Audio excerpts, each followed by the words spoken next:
estamos com a Simone Aparecida Ramalho. Ela vai falar sobre tempos de pandemia, né, saúde coletiva e a invenção do futuro. Então, eu vou apresentar aqui a Simone, mas depois se eu esquecer de alguma coisa, você me perdoa e aí você ajusta. Professora adjunta da Unifesp, campus Baixada Santista, né, no eixo comum de trabalho e saúde. Possui graduação em psicologia pela Universidade de São Paulo, especialização em saúde mental pelo Ministério da Saúde, escola de enfermagem da Universidade de São Paulo, mestrado em psicologia pela Universidade de São Paulo e doutora em psicologia pela Universidade de São Paulo, dimensões políticas da alegria, a produção de redes de convívio heterogêneo, a formação de trabalhadores de saúde. Veja se é isso mesmo, Simone. Eu não esqueci nenhum detalhe. É isso. Fique à vontade, tá bom? Nós estamos aqui, eu vou fazer essa interação você para com os alunos e todas as questões que a gente tiver aqui no chat eu vou intermediando, vou anotando se você estiver falando para não perder, né? E aí a gente vai depois inserindo, tá bom? Seja bem-vinda à nossa escola virtual. Muito obrigada, bom dia a todas e todos. Queria agradecer muito pelo convite, em meu nome, em nome dos meus colegas da Unifesp, do Eixo Comum Trabalho em Saúde, lá na Baixada Santista. Quero cumprimentar os colegas professores presentes, aos estudantes, e agradecer a presença também, agradecer a presença de quem verá depois, em outros tempos, nessa nossa invenção de tempos, né? E queria dizer que é uma alegria estar aqui para conversar com vocês, fazer esse encontro entre universidade, as ETECs, Centro Paula Souza. Esse não é um encontro muito comum, muitas vezes, né, entre a universidade e outros níveis da educação, mas ele é super importante porque daqui a pouco a gente se encontra, não é? Eu sou professora de uma universidade pública, uma universidade federal, de um campus de expansão, e que, por muito esforço coletivo, a gente tem a alegria hoje de contar com grande parte dos estudantes oriundos da educação pública e que forma trabalhadores. O campus em que eu leciono é um campus voltado para a formação de trabalhos para trabalhadores de saúde, especialmente no SUS. Então, também tem um esforço coletivo de formação para o coletivo no campo da educação pública. Então, é uma alegria estar aqui para conversar com vocês. E já quero retribuir o convite, agradecer muito ao professor Reginaldo pelo convite e pela aproximação, e já quero retribuir o convite, gostaria muito de tê-los alguma hora com a gente lá na Baixada para contar das experiências de vocês. Então, vamos lá. O que eu pensei em conversar com vocês um pouquinho hoje é pensar esses tempos em que estamos vivendo, né, os tempos da pandemia, nessa perspectiva da saúde coletiva, mas também pensando um pouco nesse momento em que vivemos como um momento paradoxal de suspensão, de uma certa temporalidade, e uma expectativa ou uma experiência que ronda um pouco a gente, que é como se vivêssemos perto de um fim do mundo, não é? É muito comum nas narrativas que a gente tem escutado de muitas pessoas essa sensação, pô, mas será que está acabando o mundo? Será que a gente vai ter futuro pela frente? E eu queria conversar um pouquinho sobre isso. Então, sobre os tempos de pandemia, por alguma perspectiva da saúde coletiva. Esses tempos têm nos desafiado, então queria trazer algumas ideias para conversar e pensar nisso, não é? Nas oportunidades que talvez tenhamos, ao invés de pensar em fins de mundo, pensar em invenções de futuro. Então, para a gente começar a conversar um pouco, eu vou me dirigir bastante aos jovens e as jovens que estão por aqui ou que assistirão depois dessa conversa,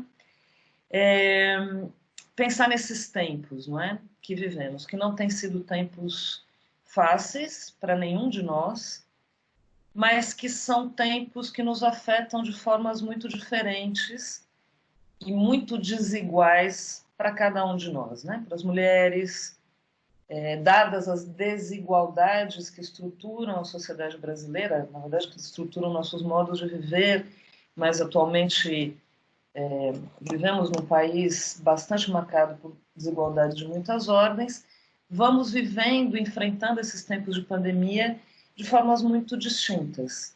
Mulheres, idosos, crianças, a depender de onde moramos, a depender de onde trabalhamos, né? Não vivemos da mesma maneira essa perspectiva comum, não, é um paradoxo.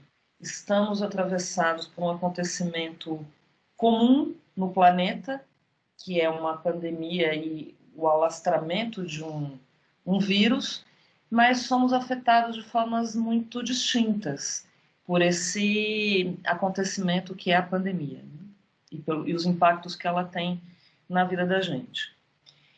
Eu tenho ficado bastante atenta, porque sou professora de gente bem jovem também na universidade, e tenho ficado bastante atenta e me perguntado como é que é a experiência de viver nesse tempo histórico para os jovens, não é? Para vocês que estão aí começando uma trajetória de entrada no mundo dos adultos, que não é tão divertida assim muitas vezes, mas tem uma perspectiva de começo, né, para os jovens. Como é que é viver isso que a gente tem entendido, muitos intelectuais, muitos autores têm pensado esse aqui como o olho do furacão de um tempo histórico, né? Quando a gente, os estudantes que estão aqui presentes e todos nós, né, quando a gente estuda história e a gente vê grandes acontecimentos históricos, notícias, filmes, Segunda Guerra Mundial, enfim, outros grandes acontecimentos, inclusive de grandes pandemias, né? Às vezes é difícil a gente se identificar porque parece tão distante, né, muitas vezes, da nossa experiência, e a gente agora está vivendo um trem desse, né? Estamos num momento que pode ser considerado, talvez daqui a alguns anos, nossos descendentes estudarão esses tempos como um desses grandes tempos históricos. Como é que é viver dentro desse tempo histórico, especialmente pensando em quem é mais jovem e com essa perspectiva do futuro, né? Como é que será o futuro? Será que teremos futuro? Tem muitas narrativas circulando por aí que vão nos convidando quase a pensar numa ideia de catástrofe, né? Tem alguns autores que chamam isso de catastrofismo, palavra esquisita, mas é como se a gente vivesse um tempo de muitas ruínas.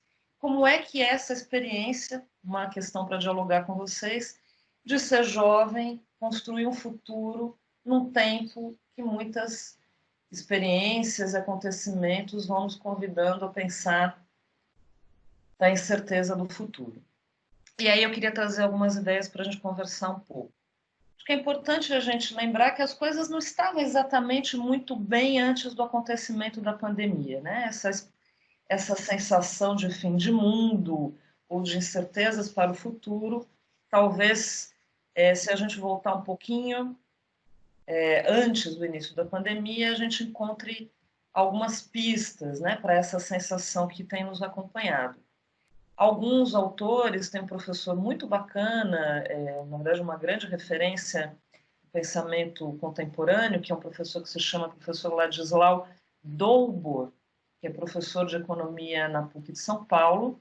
Aliás, ele tem um blog interessantíssimo, que tem muitos materiais disponíveis de acesso de domínio público. Ele tem trabalhado com uma ideia de que o que acontece sob a pandemia, na verdade, poderia ser nomeado como uma convergência de crises.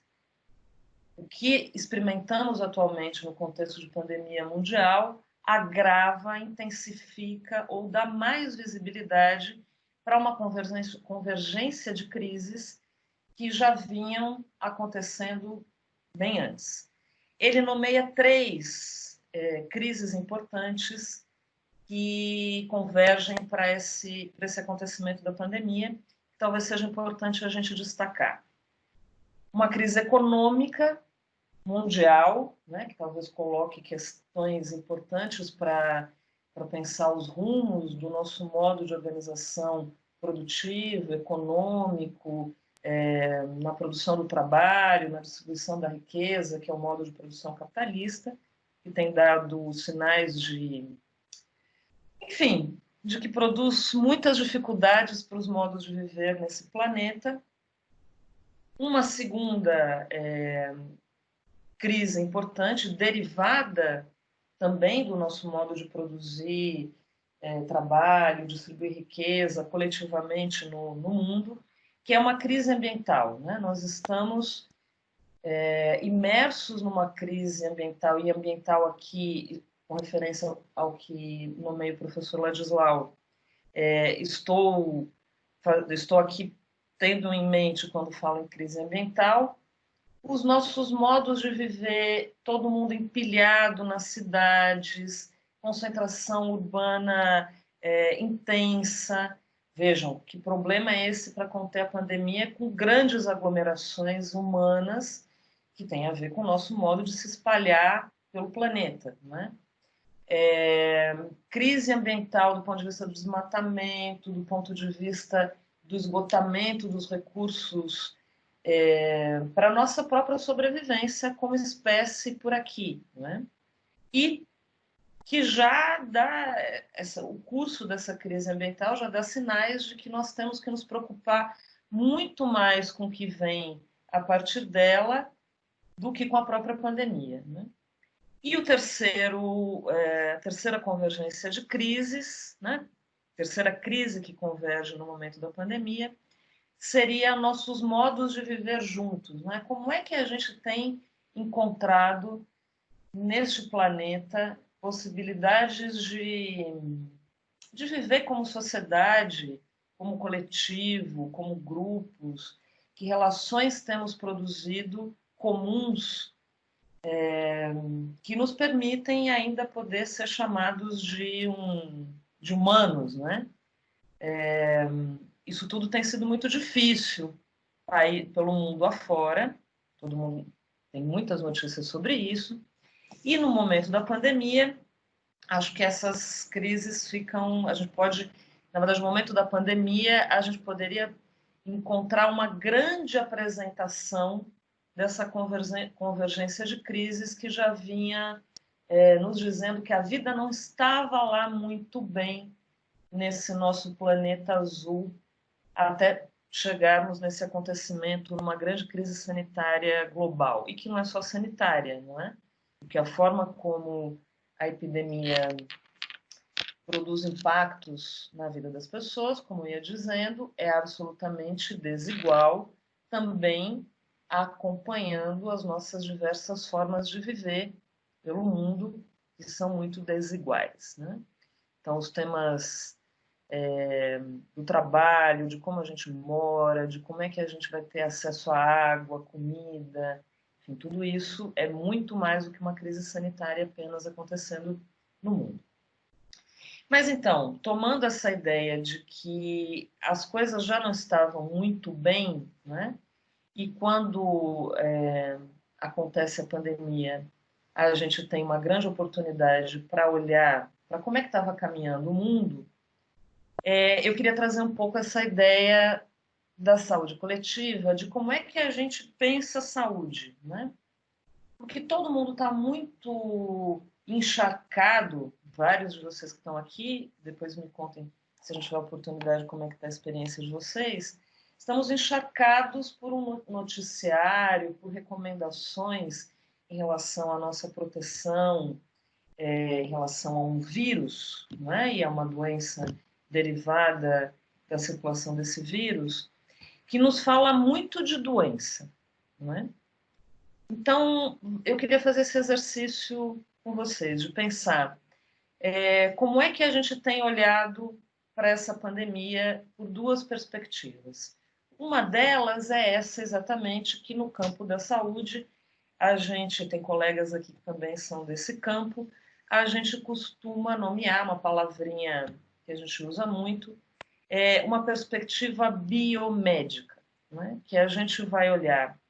Essa perspectiva nos convida a olhar para os problemas de saúde, ou para as questões de saúde, para as questões da nossa vida, portanto, de uma maneira muito reduzida e concentrada ao tema das doenças.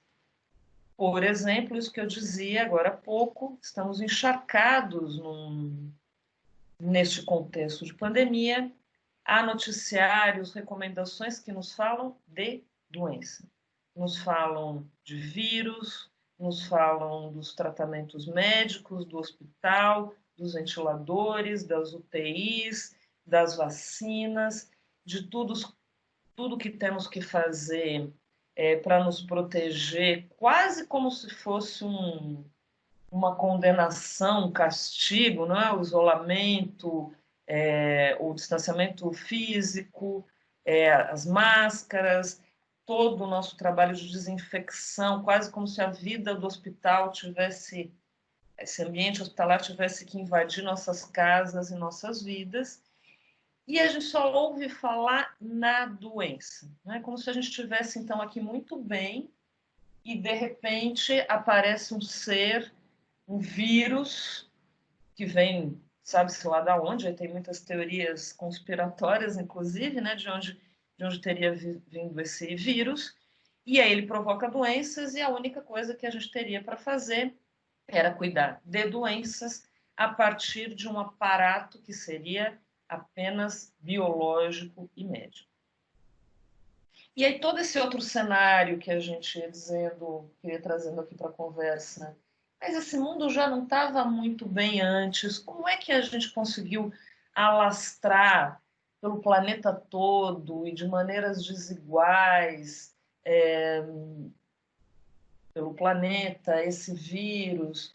Como é que a gente reage a esse vírus? Como é que estão nossas relações, nossas possibilidades de lidar com isso? Tudo isso desaparece, né? Porque nessa perspectiva biomédica vem uma chamada: fique em casa, use máscara, se proteja de tal e tal forma, e a vida, os impactos que isso produz na vida, desaparecem. É como se tivesse aí, então, em jogo apenas doença e uma dimensão individual dos cuidados de prevenção com a doença, e como se fôssemos todos mais ou menos iguais. Iguais, porque então todos nós poderíamos atender essas medidas de proteção de uma maneira comum. E aí, só que isso não acontece, não é? As pessoas, todo mundo tem visto que isso não acontece exatamente assim. E aí eu queria trazer uma outra perspectiva para olhar para isso, que é a perspectiva do lugar de onde eu falo, que é essa perspectiva da saúde coletiva, construída historicamente aqui no Brasil durante os anos 70 e que depois da condição de construção, inclusive, do Sistema Único de Saúde, é o entendimento que temos sobre saúde aqui no Brasil, internacionalmente, para pensar também um outro jeito de olhar para essa dimensão, que é pensar saúde não como doença ou ausência de doença, mas saúde como produção da vida. Tudo que diz respeito à vida nos interessa para pensar saúde. Tudo aquilo que pode nos permitir ampliar a vida, nossos modos de viver, nos interessa porque isso aumenta a nossa saúde. Tudo aquilo que pode produzir constrangimentos para a vida, né? Tudo aquilo que pode encolher, diminuir nossa potência de vida em suas mais variadas dimensões, nos interessa, porque pode também fazer com que a gente diminua a nossa saúde. Nessa perspectiva da saúde coletiva, evidentemente, a saúde é determinada pelo modo como vivemos. como trabalhamos, onde moramos, como nos relacionamos, se somos mais felizes ou menos felizes, o que a gente come, o quanto a gente pode dormir, o quanto não pode, enfim, a saúde, portanto, ela é uma construção coletiva. Não é? Ninguém sozinho, individualmente, consegue produzir sua vida. Por essa perspectiva, quando a gente olha para a pandemia, e eu aqui estou falando várias coisas com vocês, que não sei se são familiares, se são muita novidade, daqui a pouco teremos oportunidade, inclusive, para conversar um pouco, espero, e aí fiquem à vontade para me perguntar, anotar dúvidas sobre o que eu estou aqui trazendo para essa conversa. Mas por essa perspectiva da saúde coletiva, então, quando a gente olha para a pandemia e os impactos da pandemia na vida das pessoas, a gente tem oportunidade para olhar para como é que nossos modos de viver vão produzindo condições para que essa pandemia exista, crise ambiental, aglomerações, a gente fala, não pode ter aglomeração. Bom, mas nossos modos de viver têm produzido jeitos de morar, de circular nos grandes centros urbanos, que é quase como não pode ter aglomeração, mas como é que a gente faz isso uma grande região metropolitana, como, por exemplo, a de São Paulo? Por essa perspectiva da saúde coletiva, a gente olha para a pandemia pensando como é que a crise ambiental, a globalização, as desigualdades, as redes relacionais vão também fazendo uma produção coletiva de mundos que nos colocam diante de um quadro como esse, né? E também por essa perspectiva, por esse olhar, quando a gente olha para a pandemia a partir de uma produção coletiva e para a saúde como uma produção coletiva da vida, evidentemente que médicos, hospitais, UTIs, ventiladores, as políticas públicas, a participação do Estado são absolutamente fundamentais para pensar como é que a gente produz esses modos de viver, enfrenta a pandemia.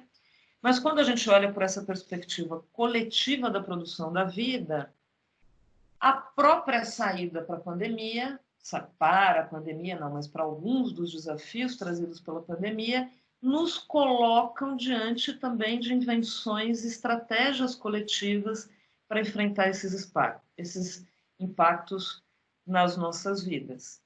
Se a gente olha por essa perspectiva, as estratégias de proteção, usar uma máscara para cuidar de mim, mas também cuidar do outro, pensar como é que a gente pode organizar redes de cuidado coletivas, redes de solidariedade, como as inúmeras redes de solidariedade têm se multiplicado por muitos cantos do planeta, e muitos aqui no Brasil, para pensar os mais frágeis, para pensar, enfim, quem é que está precisando mais de apoio, como é que juntos podemos enfrentar a produção coletiva da vida, isso ganha outro lugar, não é? É diferente dizer, eu tenho que usar uma máscara porque isso é uma determinação médica para uma dimensão individual. Mas se a gente pensa, eu preciso usar uma máscara, eu preciso me distanciar fisicamente do outro, porque a vida é uma responsabilidade coletiva de todos nós, inclusive construir políticas públicas, interferir nas políticas públicas de cuidado com a pandemia é uma responsabilidade coletiva. Isso talvez convide a gente para pensar em outros caminhos possíveis, né? Vejam que força tem quando se diz fique em casa e a gente tem aí muitas dificuldades para muita gente poder ficar em casa, mas muita gente tem feito isso, né? Coletivamente conseguimos talvez dar espaços ou passos para muitas ações que quando a gente está só na dimensão individual, isso fica muito difícil. E aí, para terminar a minha provocação inicial, nem sei se, peço desculpa aos colegas se me estendi um pouquinho, eu queria trazer só uma ideia para fechar essa conversa aí com os jovens e o futuro e a invenção coletiva de outros mundos, né? Estamos vivendo um momento de convergência de crises, mas estamos vivendo um momento de suspensão, né? De muitas das nossas atividades cotidianas e dessa pergunta: teremos futuro? Como será o futuro? Alguns pensadores, especialmente um que eu gostaria de trazer aqui para a gente depois abrir uma conversa, que é um filósofo, antropólogo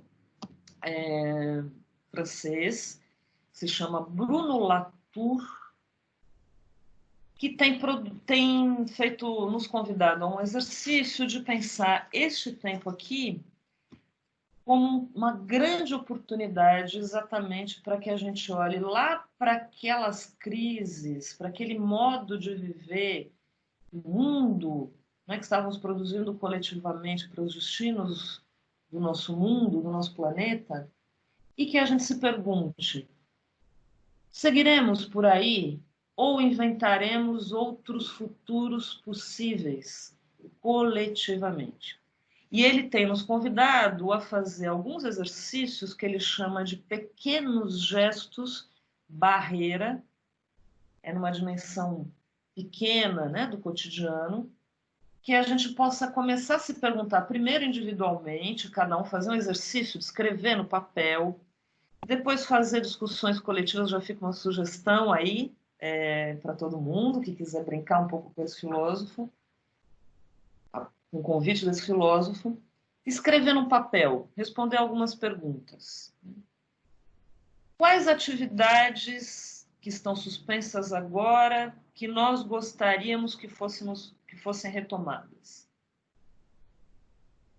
Quais atividades gostaríamos que desaparecessem? Quais atividades que nós gostaríamos que a gente pudesse inventar do zero a partir de agora? Quais medidas a gente imagina que poderíamos tomar para melhorar os rumos que estávamos tomando como humanidade e que já não iam bem, e que o contexto de pandemia seja talvez uma demonstração disso? O que está acontecendo nesse contexto de pandemia que pode nos mostrar nossa força coletiva para enfrentar futuros, inventar futuros mais harmoniosos, solidários, prazerosos possíveis para nós? E talvez seja um pouco difícil sonhar em tempos tão duros, né, com tanta produção de morte como esses que estamos convivendo, mas para fechar agora mesmo, eu queria lembrar de um escritor português, aí é de literatura, que se chama Walter Hugo Mãe, que escreveu um livrinho lindo que se chama O Filho de Mil Homens, e ele nos convida, essa agora é para os jovens, que tem aí a dimensão tarefa de inventar futuros, né? Ele nos convida, tem um personagem protagonista do livro, que nos convida a pensar assim: se a gente sonhar muito, muito, muito, muito grande, talvez a realidade aprenda. Então, não é olhar para a realidade e pensar, bom, a realidade está tão ruim, vamos sonhar, porque lá no nosso sonho a gente pode pensar transformação. É o contrário. Como é que a gente pode sonhar com todas as forças, e as forças aqui dos jovens, inclusive, mas nossa também, colegas mais adiantados aí nas nossas trajetórias, como é que a gente pode sonhar muito forte com a invenção de outros mundos para que a realidade da gente aprenda e que a gente possa produzir coletivamente saúde e formas de viver melhores para todos nós. Acho que era isso. Obrigada pela atenção. E desculpem se me estendi no tempo. Simone. Deixa eu entrar aqui. Oi. Estou tentando digitar aqui os questionamentos que você colocou para os alunos fazerem essa reflexão, né? Como que você... Uma pergunta minha, tá, Simone? Como que você vê, quanto professora, esse futuro próximo aí em relação à educação? Como que você acha que vai... Como que vai ser a sequência, né? Porque assim, tem que continuar, mas como que você imagina, assim, que será? O que tem te mostrado que você tem, possa ter essa opinião e quais os caminhos que a gente deva seguir aí? Olha, pergunta que nos desafia muito, não é? Colegas, eu acho que é muito importante, colegas, estudantes, acho que é muito importante, inclusive, que a gente faça isso que estamos fazendo aqui, né? Diálogo, para pensarmos juntos, coletivamente, o que podemos inventar de futuro. Acho que é evidente que a gente tem disputas de futuro. Esse mesmo professor, filósofo que eu trouxe aqui para a conversa, que é o Bruno Latour, tem nos convidado a pensar isso. Esse já é um tempo que tem muita gente disputando o futuro, né? Se a gente não entrar nessa disputa do futuro para a produção de tempos melhores, vamos perder o bonde da história, não é? E penso que na educação produzir muitas possibilidades de conversa como essa que estamos tendo aqui, essa iniciativa que vocês estão fazendo, de trazer muita gente para conversar, trazer para dentro da sala de aula, seja lá onde quer que nossas salas de aula sejam agora, em que mundos possíveis, mas trazer para dentro da sala de aula, tanto na educação, nos vários níveis da educação, e coloco a universidade neste pedaço também, a vida, isso que estamos vivendo, todos nós, professores, estudantes, comunidades, e pensarmos juntos como é que a educação, neste momento, pode ser formativa em aliança com a vida. E não negar que estamos vivendo tudo isso. Acho que esse é o pior caminho que a gente poderia tomar, não é? Então, eu acho que iniciativas como essas que vocês estão fazendo hoje, para mim, é uma pista muito potente para a gente aproveitar aquilo que a educação tem de mais forte, vigoroso, mas que no nosso cotidiano lá, dessas muitas vezes da norma da sala de aula, a vida é difícil dela entrar um tanto. Então, quem sabe agora seja uma oportunidade, né? Pensando aqui com vocês.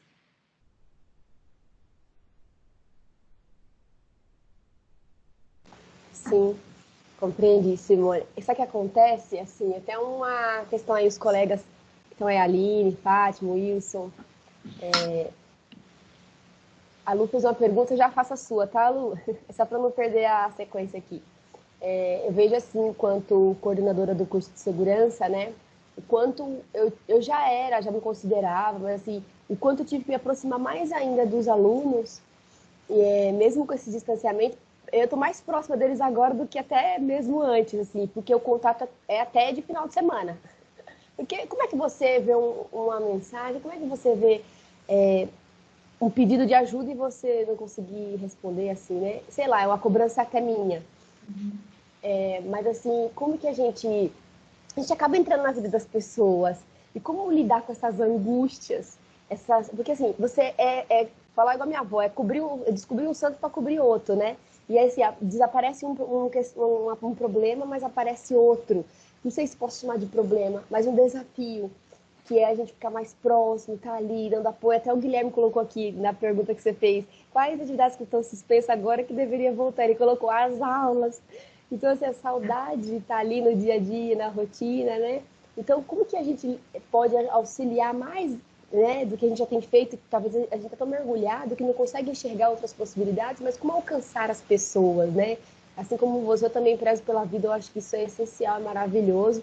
A gente que vai para o caminho da saúde, né? Biologia ali, Fátima ali, pessoal, que é mais, não que os outros não sejam, mas que tem já essa veia, né, correndo, assim, essa necessidade de humanização, essa coisa de trazer para a gente, né? Chamar para a gente a responsabilidade e até onde a gente alcança. Então, como que a gente pode auxiliá-los mais ainda nessa questão? Então, você falou várias coisas, né? Eu acho que a gente, estou até pensando aqui, qualquer dia a gente poderia fazer uma grande oficina para discutir as perguntas Isso do é ótimo. professor Bruno Latour.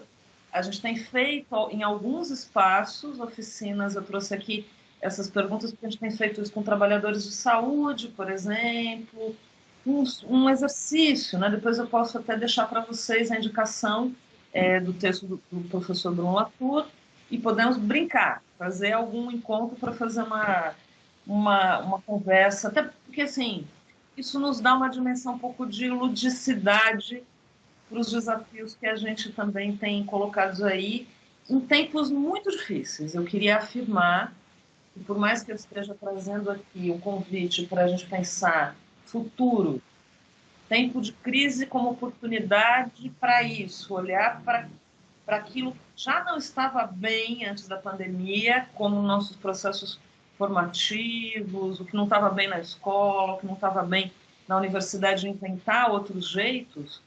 Eu também estou afirmando aqui que estamos vivendo tempos muito difíceis. Nossa vida está muito ameaçada, contida, por uma série de questões que não vêm do vírus apenas, né? Não vem do vírus apenas, vem dos nossos modos de viver. Eu acho que isso, estar junto, é na horizontalidade, talvez, eu diria isso para os colegas. Eu tenho aprendido muito com meus estudantes, desde como mexer nessas tecnologias, até pistas, caminhos, não é? De como podemos nos cuidar coletivamente. Enfim, quero ouvir também de vocês, o que vocês estão inventando Sim. por aí para contar para mim. A Luciana, a professora, está perguntando assim, Simone, fale sobre a síndrome do pânico gerada nesse contexto, por conta dos reflexos, né? Acho que ela quer dizer.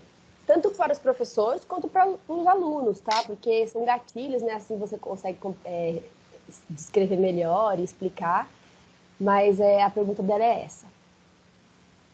Obrigada, professora, pela pergunta muito importante. Eu sou do campo da saúde coletiva, mas minha área de trabalho é a saúde mental, e não é à toa que a Organização Mundial da Saúde, a Organização Pan-Americana de Saúde estão colocando o tema da saúde mental como uma das maiores preocupações que deveríamos ter. E isso nos faz, de novo, isso fortalece meu argumento, eu quero dizer aqui, de que o problema não é só o vírus, não é? Estamos vivendo tempos de muitos desarranjos, muitos desamparos, e já invenções de novos futuros que podem não ser muito legais, por isso que a gente tem que disputá-los. Por exemplo, o tema do trabalho, as nossas condições de trabalho têm piorado muitíssimo, o tema do teletrabalho, enfim, né? Estamos vivendo tempos, aquela convergência de crises, eu gosto muito, acho que essa ideia é muito potente, e tem nos produzido sofrimento psíquico intenso. O vírus é um elemento aí. Então, nós temos isso que se chama de síndrome do pânico, ou crises de ansiedade, ou crises de angústia, ou aumento de ideações suicidas. Isso entre os jovens tem preocupado muito, novamente, exatamente por essa pergunta sobre o futuro, entre trabalhadores de saúde, né, profissionais da saúde, entre professores. Nós estamos bem aqui no olho do furacão, porque estamos falando professores, trabalhadores, né, gente da saúde, estudantes, jovens. Então, acho que algo que é importante pensar, assim, voltando não pela linha da doença, mas pela linha da produção de vida e de saúde. É absolutamente natural e esperado que, num momento como esse, tenhamos reações assim. Isto não é mais uma doença mental que precisa ser medicalizada, que veio, apareceu de um lugar estratosférico. Né? Isso é produzido aqui. Se é produzido aqui, nesse momento, a gente precisa cuidar disso, coletivamente. Então, a gente tem redes de cuidado, essas, assim, entre nós, solidárias, se constituindo, são muito importantes. Estar atento a quem está mais frágil, quem não está bem, procurar apoio na rede de saúde. Tem uma lista imensa. Eu estou trabalhando num projeto grande na universidade, lá em Santos, que é mapear redes de apoio coletivas, estratégias solidárias, arte, cultura, coletivos, grupos de amigos, tudo que a gente puder fazer para poder se proteger nessa circunstância. Mas vamos lembrar, isso não é mais uma doença. É quase uma expressão de saúde, digamos assim, meio torta, mas poder dizer não estou bem, não estou aguentando, preciso de acolhimento, é uma expressão de saúde. Não sei se responde a colega. Professor Bruno quer perguntar, quer participar aqui? Deixa eu ver se tá me ouvindo. Pode invadir. Você me mandando aqui. Deixa eu perguntar. Bruno? Oi, então. Síndromes do pânico, dessas doenças que estão surgindo com mais força. E realmente, tá me ouvindo? Sim. E realmente, eu vejo que enquanto eu tô em aula com os meninos, eu falo para eles, pessoal, fala comigo. Eu quero ouvir vocês. Eu estou me sentindo sozinho. Eles falam que eu estou com carência, mas eu acho que é um processo comum de todos nós, porque a gente está acostumado a esse movimento com o aluno em sala de aula, esse contato, né? E agora a gente está isolado. Eu agora estou aqui sozinho no meu quarto fechado, enquanto o resto da casa está para lá. Então, tá um processo mais solitário, né? Então, acho que esse movimento dessas doenças, a tendência é surgirem, a aparecerem ainda mais, né? Até aqueles que não demonstravam isso, agora começar a dar sintomas, vamos dizer assim.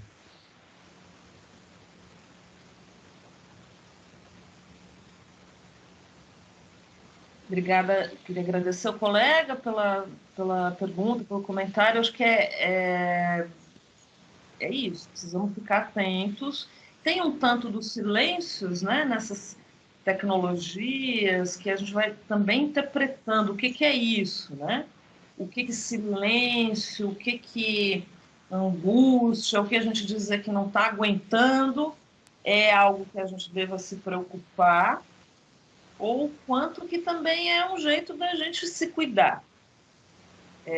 Voltando a dizer, às vezes ficar mais quietinho, mais recolhido, não se expor tanto, entender o que é esse mundo tecnológico, nem sempre isso é sinal de que a pessoa está ali, enfim, numa situação mais preocupante.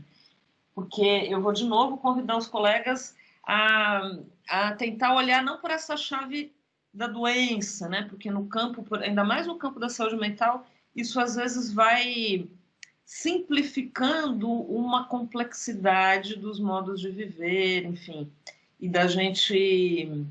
Às vezes, o que a gente acha que pode ser ruim pode ser uma expressão de saúde. É isso que eu quero convidar a gente a pensar um pouco, não é? Mas, por outro lado, é isso mesmo. A gente tem que ficar atento a quem não tiver mais frágil, ou não estiver conseguindo pedir ajuda, ou sumir um tanto, e procurar redes de apoio. Eu acho que o caminho que a gente tem percebido com mais potência é coletivo. Redes. E às vezes é uma rede assim, vamos ver o filme e discutir o filme juntos, por exemplo. E aí quem está mais quietinho pode participar, quem está mais precisando falar pode participar. Mas é super importante essa preocupação mesmo com o além do vírus. Maravilha. Professor Harry Aguiamão, pode falar, Harry, quer perguntar? Então, esse momento que a gente está vivendo, né, um momento de isolamento social, a gente começa a refletir em vários assuntos, né? A questão emocional, principalmente, por ela estar relacionada diretamente com a questão física também, né? Eu percebo que o longo período em tela, né, de nós professores, dos alunos, reflete diretamente na nossa condição física, a saúde emocional e física principalmente, a ansiedade, gerando gastrite crônica, outros problemas, além da questão do sedentarismo, e como tentar refletir e fazer uma discussão maior quanto a esse tempo que a gente passa muito sem se movimentar. Eu, como professor de educação física, quando eu vou me exercitar, eu percebo, né, que eu tinha uma vida mais ativa, mais movimentada, e de repente eu me vejo muito parado. Então sinto isso na pele e imagino que para os jovens, para os colegas, isso deve ter um efeito também igualmente que eu estou sentindo, né? Eu não sei se para uns mais forte, para outros menos, mas eu estou sentindo isso muito forte, né? Então eu sinto a falta da aproximação, mas eu entendo a necessidade que a gente tem que pensar no próximo, né?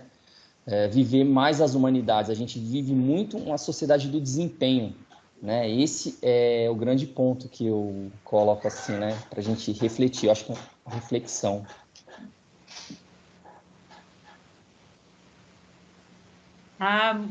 Muito obrigada aí para o colega da educação física. Acho que se traz uma questão muito importante, duas questões talvez que eu identifiquei muito importantes. O tema do corpo, não é?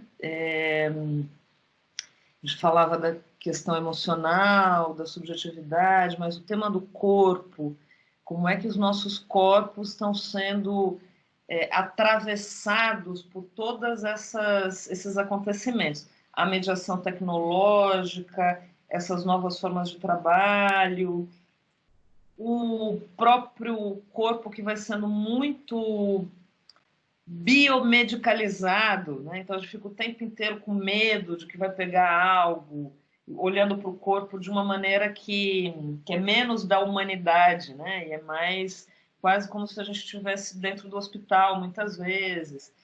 E como inventar possibilidades de mexer com esse corpo, acho que tem um super desafio para os colegas de educação física e enfim, para todo mundo aí que tem pensado o corpo, como é que a gente pode falar desse corpo, mexer com ele, cuidar dele também nesse outro contexto que não seja só doença, não é? Mas como é que a gente produz vida? Estou de novo convidando, né? Como é que a gente pode produzir vida para esse corpo neste contexto? São perguntas, lá derivando perguntas daquelas do Bruno Latour. A gente poderia fazer um inventário de perguntas, né? Para a gente se debruçar a discutir. Mas além do tema do corpo, acho que o colega traz uma questão importantíssima que é sobre o trabalho. Voltando, saúde não é só o vírus.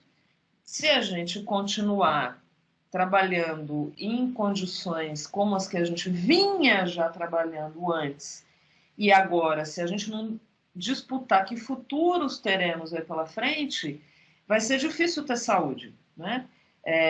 Tem um vídeo produzido há muito tempo, ele já tem mais de 10 anos, pelo Conselho Federal de Psicologia, que vai lá, sai na rua perguntando para as pessoas o que elas entendem por saúde. E aí chegam no motoboy, mais de 10 anos, e perguntam, entrevistam para o motoboy, e aí, o que você acha que é saúde? Ele olha para a cara do entrevistador e diz, saúde?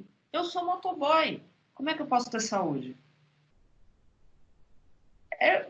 É, se a gente também não olhar para que caminhos a gente está indo nesse planeta, do ponto de vista do trabalho, do corpo, da subjetividade, das relações, talvez a gente vá ter que responder sempre que nem o motoboy, né? Ou podemos inventar outras respostas. Eu acho que é bem o que... É bem assim, né, Simone? Boa, Harry. Boa, bom posicionamento aí. É para o mundo. Se você não parou até agora, tem a oportunidade de parar para observar, né? Aproveite, saia diferente desse ciclo aí que, em breve, tomara que se encerre logo. Tem a professora Aline fez uma contribuição aqui no WhatsApp e aqui do Teams ao mesmo tempo, que ela fala justamente isso que o Harry falou, e assim, ela falou que como professora, muitas das vezes ela tem que ser mais amiga, né, dos alunos, ela é muito próxima dos alunos, mas que tem ficado até, fica disponível para eles, eu acho que os outros colegas também entram aí nessa mesma jogada, mas que ficam mais próximos, até além do tempo, fora do teu horário, para poder ouvir as angústias, né? E que isso é bom, porque a gente tem que se apoiar. Então, ela levanta bastante a questão da empatia, da prática da empatia, né? A gente poder não só falar, mas viver a empatia, que é um convite, né? Uma oportunidade para a gente poder fazer isso. E aí também tem... Vai, lá pra Não, pode falar, pode falar. Na sequência, eu acho que já emenda, você já consegue amarrar aí, tem a professora Elemar também, né? Que ela colocou aqui no chat, né? Que em algum momento foi falado, logo no início você falou da questão da mulher, né? Quanto sociedade. E aí ela falou, e a gente, eu admiro muito meus colegas que trabalham, gente, eu vou falar para vocês que essas aulas remotas, com um filho, não deve ser fácil, meu Deus do céu. Eu não tenho ainda, mas assim, para mim é mais tranquilo. Eu tô aqui, quietinho no meu lugar, ninguém, né? Não tem nenhuma distração. Tô aqui 100%, mas... e aí ela tá perguntando como eu consegui ficar em casa, né? Poder dar conta de toda a rotina do trabalho que é alterado, e da escola, tudo bem que você continua tendo a criança, porém você tá ali e agora. Então é aquele tempo ali, você tá mais presente, né? Tanto emocionalmente como fisicamente. Às vezes aqui, você tá na reunião, a criança ia chamando, e aí você não... Tudo é motivo para você distrair. Como lidar com essa situação, né? E conseguir manter ali a rotina. Agradecer as colegas e estamos sabatinando você, né, Simone? Eu estou adorando, eu estou achando que a gente poderia fazer outras conversas dessas, estou achando muito, muito bacana. Quero agradecer as colegas e primeiro sobre a empatia, né? Vejam só, interessante para a gente pensar o tema do cuidado. Quando a gente olha para o campo da saúde, aqui esse raciocínio que eu tentei fazer aqui com vocês, muitas vezes a gente pensa que cuidado quem faz é lá o profissional de saúde em algum lugar, né? No serviço, na unidade básica de saúde, no hospital, é lá que se faz o cuidado. Esses tempos de pandemia também tem sido uma oportunidade muito... pena que tenha sido assim, que a gente tem oportunidade para pensar isso, quero reiterar, não estou aqui fazendo nenhum elogio a esse tempo, mas tentando pensar com ele, né, e a partir dele, temos uma oportunidade de pensar que cuidado, se a gente cuida da vida, não é de doença, o cuidado está espraiado por muitos âmbitos da nossa vida, né? A educação nem sempre é olhada por essa perspectiva da dimensão do cuidado, mas sabemos que as relações que construímos na sala de aula, nas nossas atividades, são também, eu aposto nisso, que são relações de cuidado com a vida, não é? E aí, estudantes cuidam de nós cuidamos de estudantes, as famílias que estão envolvidas nisso, entre nós, colegas, podemos nos cuidar, e acho que a gente tem tido uma oportunidade de, aí emendando com um comentário sobre as mulheres, acho que a gente tem tido oportunidade para pensar muito sobre o cuidado nesses tempos. Esse cuidado, por exemplo, que é o cuidado com a reprodução da vida, né, com o trabalho reprodutivo, que é isso? cuidar da casa, da comida, dos filhos, cuidar. Mais de 70% das trabalhadoras, agora especificamente do campo da saúde, são mulheres. Tem um recorte de gênero muito importante no tema do cuidado, esse cuidado espraiado pela vida, né? Que, se ele é muito importante por um lado, ele também sobrecarrega algumas pessoas. Então, se a gente olha os mapas que têm sido produzidos, não sei se os colegas já tiveram oportunidade de ter acesso a esses mapas das desigualdades colocadas no contexto da pandemia do coronavírus, a desigualdade de gênero é uma das que mais impactam o cotidiano, não é? Então, nós, mulheres, estamos aí campeãs no tema das desigualdades, exatamente por conta de que são desigualdades históricas, né? Elas já vinham de antes. Então, talvez isso nos ajude, é um convite para que isso seja uma vitrine de desigualdades históricas, que agora a gente pode se olhar e falar, bom, eu sou professora, mãe, cuido de idosos, tem isso também, as mulheres que estão cuidando dos pais idosos, como é que ficamos, não é? Mas sou solidária, colegas. Simone, antes de eu pedir para você fazer suas considerações finais, vou só, para a gente poder não esgotar o tempo aqui, né, que a pessoa está, vamos. Fran, enquanto professora, me sinto assim hoje. Sempre acreditei um pouco nisso. Hoje, na verdade, muito mais, né? Que ser professora, para mim, se eu pudesse traduzir, existem 1000 definições, mas Fran, digo que seria o seguinte: acreditar no aluno ou na pessoa quando ele mesmo não acredita nele, né? Então, você acreditar por ele. Isso é muito maravilhoso. E eu, na minha área de atuação, não é trabalhar em hospital, trabalho em ambulatório a vida inteira. Só que depois do coronavírus, há 3 meses, vai fazer que eu estou nesse ambiente hospitalar, eu me senti recrutada. Eu pensei, poxa vida, eu tenho saúde, não tenho filho agora, tenho tempo, por que não? E essa experiência está mudando a minha vida, né? Se eu tinha alguma vaidade, eu não tenho mais. Se eu tinha alguma vaidade, eu não tenho mais. Essa é a verdade. Em contrapartida também, quando você fala de saúde, tem a questão da definição da OMS, né, que saúde é o bem-estar físico, social e mental, e não apenas a ausência de doença, mas eu, Fran, vejo também que saúde...